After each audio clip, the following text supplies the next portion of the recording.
Joining me now, Russell Bradford, Managing Director at Aston Minerals. Good to see you again. How you doing? I'm very well. You're well too? Yep. Yeah? A little jet lagged?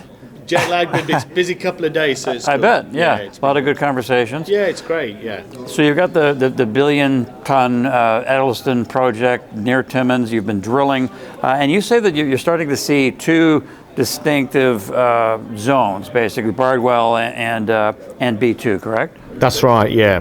Last year, when we raised the 11 million, we did two drilling campaigns in the B2 zone, and what we did there was extension drilling. So we wanted to know how much more nickel there was, how deep it is. We poked 5 holes there, deep holes. We found a lot more nickel that's been announced, and we said, that's fine, let's leave it. So we stopped. And then we moved the rigs down to the Bardwell zone. The Bardwell zone, if you look at the density of drilling, is much more than what we see in B2. And why that's important is because what we did is we said, let's poke 10 holes, and they were short holes, which means we brought the resource up to surface. So we had a lot of deep holes, but now we did short hole drilling and infill drilling, and this resource has come up to surface now. So they were the two big objectives in our drilling program last year, and they were announced this week and last week. So from all of that, we're now working through the numbers. There was a lot of assays, and now we're updating our resource estimate, and that'll come out in the next probably 2 to 3 weeks. Oh, great. Yeah. Okay. A near-term catalyst there. You're also doing some metallurgical testing, and you say you've been improving your recovery rate. So give us some of those details and the next steps in that process. So, look, we've got a lot of core, right? There's been a lot of drilling done on this, and what we needed to understand is the performance not only of the nickel but of the sulfur. These deposits are very susceptible to sulfide flotation. So there's a definite relationship between sulfur and nickel. It's important that we took a lot of core from previous core, and based on the work that's been done previously, we built on that. We announced that just this week. We improved our recoveries by about 12%. But the other thing that we did is we've created now this geometallurgical understanding of the sulfur grade and the nickel recovery. So it's fine to say that you've got so much nickel in the ground, but it's got to be associated with sulfur, because depending on that tenor of sulfur will give you a certain type of recovery.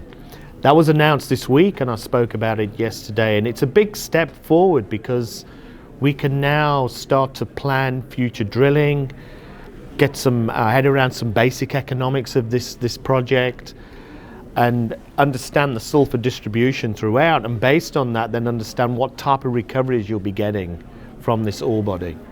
And you've said, Russell, that the 3 main things that you're trying to accomplish here short term is continue to get a better understanding of the resource, prove out the economics, and then eventually get to a scoping study, right? So what's the timeline there?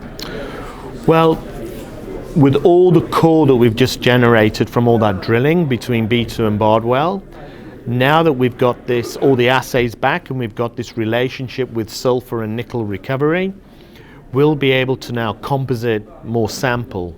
That's important because we'll keep feeding that into the metallurgical flow sheet. So that's a catalyst this year. We'll update the mineral resource estimate. That's going to get done in the next couple of weeks, and that'll get announced. Then we'll be able to put together all this information and create this scoping study. We're JORC compliant, so we don't talk about a PEA, we talk about a scoping study. And I think by the end of this year, we'll be able to properly understand the economics, how big this thing is, what's the output of the nickel, and what this mine's starting to look like. So it is quite a lot of technical work now going ahead. Right. Yeah.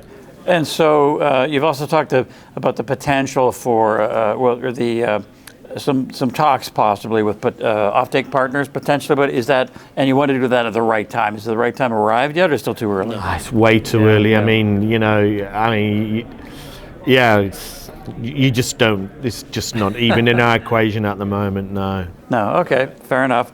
And then we know it's a tough market here as we wrap things up, but you're moving things forward. And so how do you go about telling the story amid this backdrop of a challenging market? I think a couple of things. If I was looking at a mining company, I would want to know what their treasury's like, what money they've got, because it's hard to raise capital at the moment. We all know the story behind nickel and what coverage that's getting globally, and people have got a view on that. We announced, our quarterly report. We've got close to 6 million in the bank. We're not going to spend a lot of money this year. We're not going to do any drilling this year.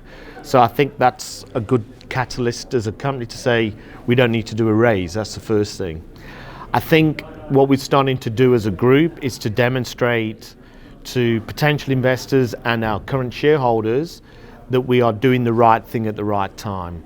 It's quite a simple, basic statement, but we're not getting ahead of ourselves. We're doing all this technical work to build up this case and to understand, is this going to be a mine?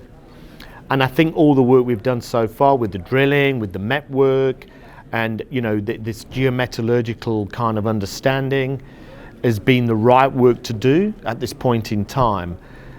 I think now is the time we're going to update the mineral resource. There's a catalyst, and we can start to do this basic engineering at a scoping level, and people will say, well, there you go, it's either a boy or a girl, right? We can start to see that. But up until this point, we've not been able to do any of that because we just weren't at that point in time. Well, thanks for the update. We'll follow the news flow and we'll talk to you again. That's good. Thank you very much. Very good. Russell Bradford, Aston Minerals.